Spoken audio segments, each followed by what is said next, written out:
is TWiP. Hey folks, welcome back to another episode of This Week in Photo. I am your host, Frederick Van Johnson. Today on the show, I have my friend Terri Morgan back in the hot seat. Terri is the co-founder, founder, lord of all she surveys. No, not all that, but she'll explain what she does at Luma Touch. Luma Touch is the company behind LumaFusion, which is a piece of software that runs on mobile devices, both both iOS and Android, that allows you to edit video professionally, kind of like a Final Cut Pro, Premiere, DaVinci Resolve on a mobile device. They've created a pretty amazing piece of software. We're going to talk about the software, where it is today, and also just an idea of, since the last time Terri and I spoke, she demoed the Multicam feature. I want to find out where it is now, how they feel about the looming threat from Black Magic of DaVinci Resolve. Is it a threat now that it's on iPad? And then when can we expect this multicam feature? All these questions will be revealed by Terri Morgan. Terri, welcome to the podcast. How's it going? Good. Thank you so much for having me again. It's always a pleasure to be here. Yeah, you guys have been busy. You're very welcome for coming on. You guys have been busy. I know you and I chat a little bit offline about your thoughts behind software development, which I think it's appropriate to kind of talk about that off the bat right now, because there's, as I'm sure you've heard, the chorus of customers wanting this next version of LumaFusion to ship with the multicam feature and all that.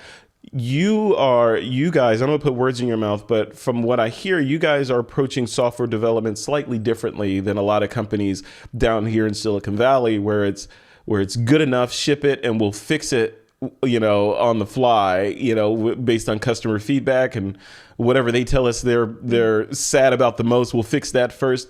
You're trying to get it right out the gate. Can you describe your sort of personal dogma or the corporate dogma as it applies to software development? Yeah, I mean, our first and foremost, our mission statement has never changed since day one. And that was 2013. Chris and I started Luma Touch. And our mission statement was to create deliciously fun and innovative mobile editor that respects the craft and precision and attention to quality that our customers invest to tell their stories. That's literally our mission statement, and it's never changed. And because of that, that's what comes first, is the quality, being able to have fun telling stories, just respecting our customers and their time, so that we don't put out things that would not be fun, not be useful, and not help them tell their stories. Yeah, and that's the thing. But then when you look at it from a business standpoint, right? So you're getting it right on the multi-touch thing, and I've played with it. I have the beta on my iPad, and it works. It's great. It's brilliant. It's a different approach and a more tactile approach to multicam editing. But then Black Magic comes out and jumps into the ring, with DaVinci Resolve for iPad, almost feature for feature, parity with the desktop version and all that. When you saw that, was it like, oh no, we need to go back to the drawing board and do it more like that? Do we stay the course on what we're doing here? Do we care? Is it co-opetition? What was going through your mind when you saw them enter the market? I think that them coming to the market does shed light, a new light on the importance of mobile for our creative community. There's a lot of competition out there, but I think we feel pretty good. Well, I know we feel pretty good about why LumaFusion shines, and that is that we are crafted to be a storytelling first, touch first system. So we're not necessarily about having every bell and whistle and every menu that you could have, because we're more about being able to have fun while telling your story. Because I think that's when we shine the most as creators, is when we are relaxed and we're having fun and we are not stressed by technology. So we can just get on with telling our story and being creative. Yeah. Do you feel like there's a big difference there? Do you feel like the target markets for both pieces of software, DaVinci Resolve on the iPad and LumaFusion on the iPad, are the audiences different? Now, I know it's all in the end, it's all about storytelling, but are you approaching more of a consumer audience, whereas they're looking at more of a pro audience, or does it matter?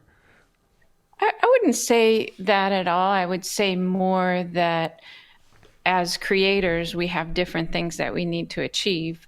One of those things is to tell the story, the crafting story part, the thinking about your message and putting it together on a timeline, and that creative storytelling part. That's what LumaFusion is best at.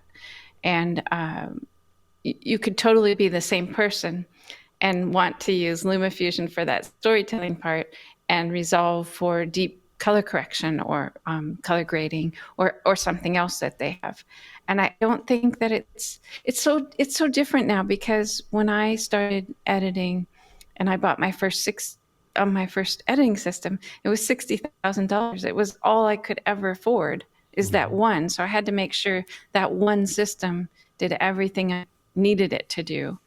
But now, with LumaFusion being $29.95 and Resolve, we have the free version and then the fairly inexpensive full version, I think it's totally reasonable to have two systems that serve different purposes. Yeah, and that's the rub right there, right? I don't know if other industries have this phenomena, but in the creative / photography or videography world, it's always a us versus them, or zero sum, or there's no and, it's always an or. You must use this or that. I must be in this camp or this camp, when in reality it should be like a Home Depot. It's the right tool for the job. Go in and get what you need to execute. Right. Right. Do you agree with that? I mean, that you could use both? Have to be that way. I think it just evolved to that way because, like I said, it was just too expensive to have more than one before. Right. Yeah. So we had to really choose, and technology has just been like that. You have to choose what you're using. But now people have so much gear and so many opportunities to have more than one thing because they're affordable. But I think there's differences also between LumaFusion and Resolve if you want to get down to the nitty gritty. LumaFusion is designed to make the technology disappear. We're there to provide the canvas and the tools you need to tell your story without having what I call technology stress.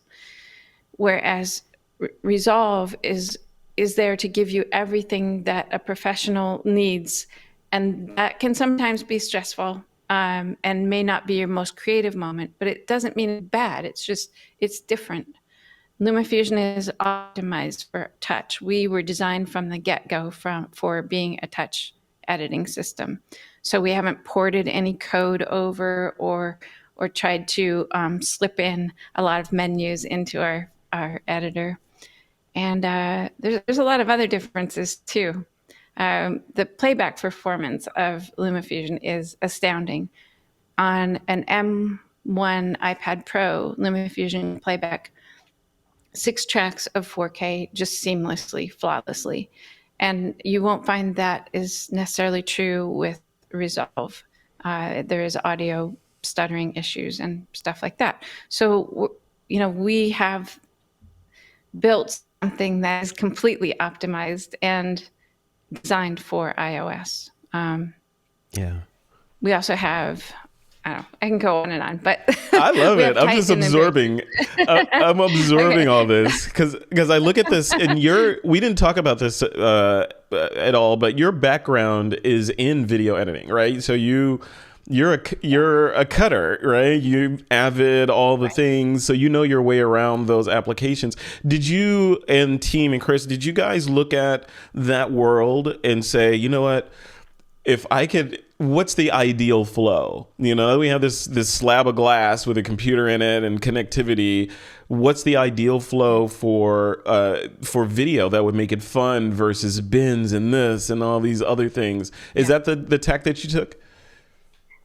Yeah, because I've been in video editing development since I guess I'm going to say around 95. So however many years that is. But I started with Lightworks, which is a great system, beautiful interface for that time. I worked at Fast Multimedia with Silver, and then Liquid, and then Avid. And so I've just been around a lot of editing systems and a lot of development. And so over the years, I've developed I feel very in tune with whether a feature is really pleasing me or pleasing the system. So at Luma Touch, my key role is to say, this isn't quite making me feel creative, or this isn't making the user happy to use. So I am the last person that kind of stands up and says, this isn't good enough. We also have a team of people doing usability tests, and they also can say, actually, not the highest percentage of this person could get through this workflow. So we need to go back and here's the things we need to solve. So we're always listening to our customers. And just, I think, a lot of people do usability tests, but if you don't actually respond to the usability tests, then it really doesn't matter if you did them in the first place. So Right. we're very responsive to things we learn from our customers, our beta testers, our usability testers. Yeah. Now, speaking of those customers, right? I'm sure, I've seen it, based on just the feedback from our first interview on Multi-Touch when we did that. But there's been a chorus of people that are like, when am I going to get this multi-touch feature? DaVinci came out. They've got, or multi-track. DaVinci came out. Multicam, sorry. DaVinci came out with theirs, or Blackmagic came out with theirs, and we're still waiting on Luma Touch and LumaFusion to release the one that we've already seen. It already looked done. What do you say to those customers that are just like, just give me the software and let me play with it right now? What's the message you give to them? Yeah, I mean, well, we have beta testers playing with it right now, and they like it. But the bottom line is we did usability tests, and our goal was that anybody who walked in who knew anything about video editing could walk up to our multicam feature and get through the process of syncing, switching, and editing without getting stuck, without breaking out a reference guide, or without having to figure out. And back when I showed it to you was just before that round of usability tests. And that didn't happen. So they came up with a number of things that we solved. So we went back to the drawing board and solved those issues. And now it is always passing. So the usability tests we're doing now is people are just able to get through it without any help at all. And it's really fun to watch. So. That's awesome. Okay, I'm putting you on the spotlight right now. When is the software going to ship, Terri? Well, we're in late beta. We're in late beta, so it's wrapping up. It's wrapping up, and it's looking really good. There's no major things to change now. It's just crossing the I's, crossing the T's and dotting the I's, and getting it. There's a lot that goes into releasing, so we're just in that process. I had to put you on the spot. I had to put you on the spot to ask that. I knew you were going to say that, but I had to allow you to say that. That's fantastic. So, okay, so we touched on some of the new things in the software. We addressed the question of when. We're in late beta, so just sit tight. The stork will be arriving shortly, right? So we'll say that. And the other question, just more of a business related question that I want to throw at you is, was there, and I know I'm answering my own question as it comes out of my mouth, but when the competition increased in the sort of multi-track world of mobile editing, was there a kind of, okay, we're losing money if we don't ship this thing? And did you care? And maybe you can talk a little bit about the company structure. Like in a stockholder driven company, I'm sure you'd have board members screaming down your throat, get this thing out there because we're losing money. How did that all play out? The world of, okay, we're losing revenue, and they're taking We money out didn't of our actually. I mouths. mean, I don't want to. I think I'm not supposed to be this specific, but we didn't actually lose revenue. And I do think that, honestly, I do think that Resolve coming to mobile did shed light on the environment and how creative it can be, and that people that weren't necessarily looking at mobile were all of a sudden looking at it, and they see LumaFusion as well as a really great tool for editing. So it didn't impact us, and so I didn't have to make that decision. But had I had to make that decision, like, are we going to put something out when it's not quite ready because we're losing money, I would have said, I don't care. We are waiting until this thing is right. And it would have been a very unpopular thing for me to say, I think. But it is the truth. Like, I'm not here. Chris and I built the company because we love what we're doing, and we don't have shareholders. It's a self-funded company. It's just, we don't spend it if we don't have it. And so that's the way we work. Yeah, I just would have said, well, unfortunately, we didn't get it ready on time, so we're going to have to work harder to get it done. Yeah, yeah, good. What a good position to be in, right? To be able to make that call and just say, let's get it right. And which I think makes the anticipation for the software that much greater, right? Because it's like, what is this jewel they're crafting over there? I need the jewel. I mean, gonna change I think it is actually really exciting. Our multicam, and I can say this without hesitation, is the best multicam, is going to be the best multicam in the world when it comes out. So, it covers, it has a lot more power than some of the desktop multicams out there, because we cover a lot of different use cases.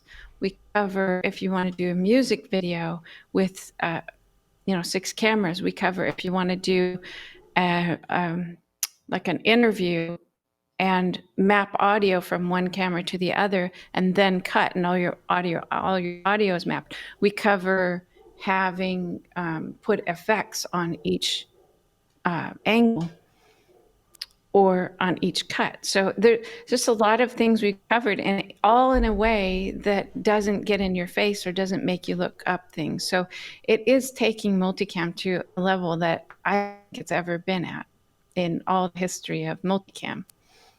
Yeah. And when you look at it, the software, and you sort of picture someone using the software, what's the mode that they're in? Are they like me? I was telling you off camera that I'm going on a trip soon. I'm going to leave my MacBook Pro at home. I'm just bringing the big iPad with me and 2 cameras, both of which are iPhones. So, and I need to do some stuff while I'm on the road, and I plan to import or ingest that footage into the iPad and plug in my little SanDisk drive and go to town on there using LumaFusion. Yeah. Is that the target avatar for the product? Someone in that kind of modality, Yeah. or is it pros, or is it someone more basic? You can use multicam anytime you shot with more than one camera, as long as either you have have recorded audio on both clips, because it'll use the audio to synchronize the angles, or you have time code on the clips so that it can synchronize using the time code. And so it could be used even for the interview we're doing right now. If you got the rushes or angles that you get from Ecamm Live or Zoom or whatever, you can put those into multicam. They would sync up just with the touch of a button, and then you just play it through and cut by tapping on the angle you want to.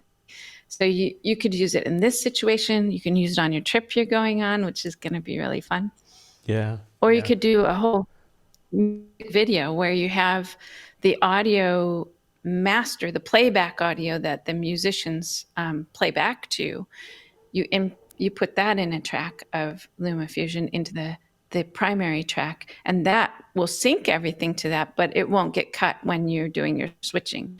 So Oh, you wow. can Okay. use it for pretty much anything. I'm gonna do that. I'm gonna record a music video and send it over to you, Terri, so you can check it out.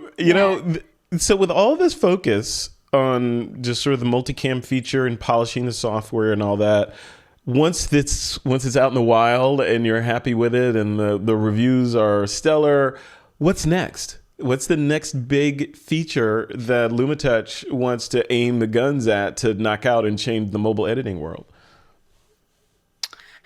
Well, we have several that people have been asking for in the meantime for quite a while that we'll be working on. And we have several that we started a while back and then we put on the shelf so that we could focus on multicam. And so those I can tell you about. That would be the keyframe, the advanced keyframing with curves and ease in and ease out.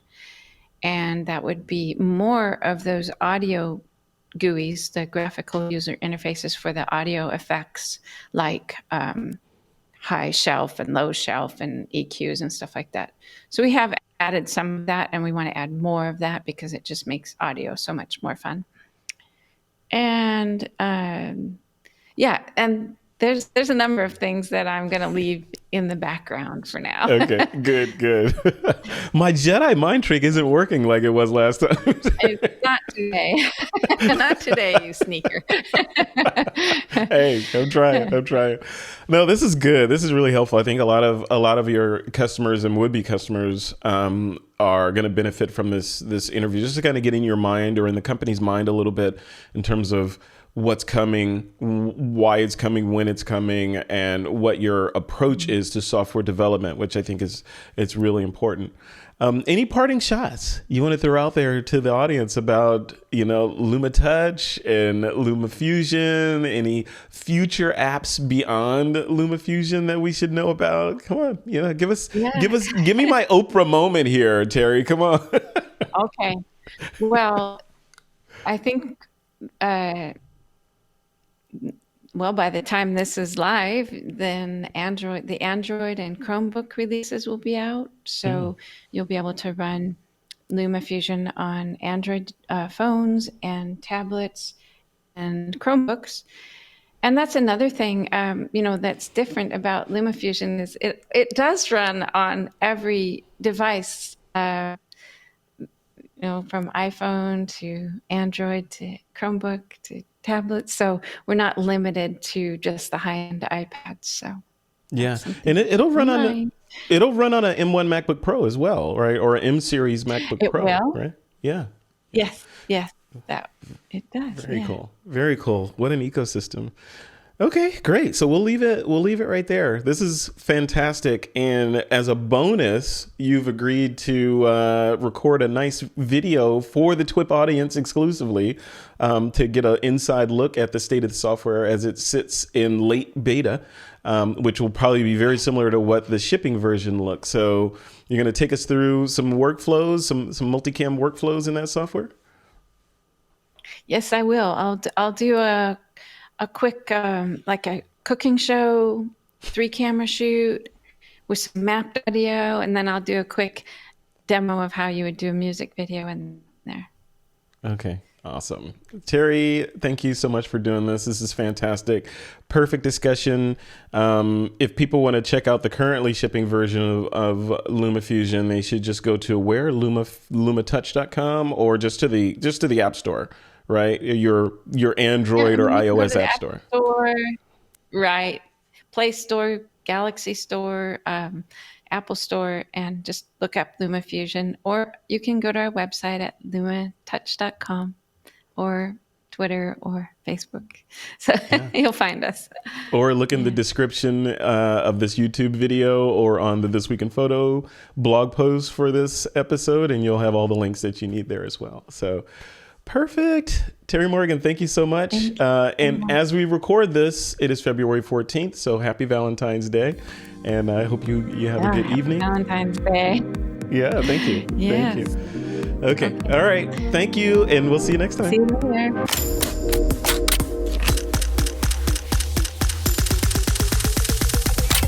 This is TWiP.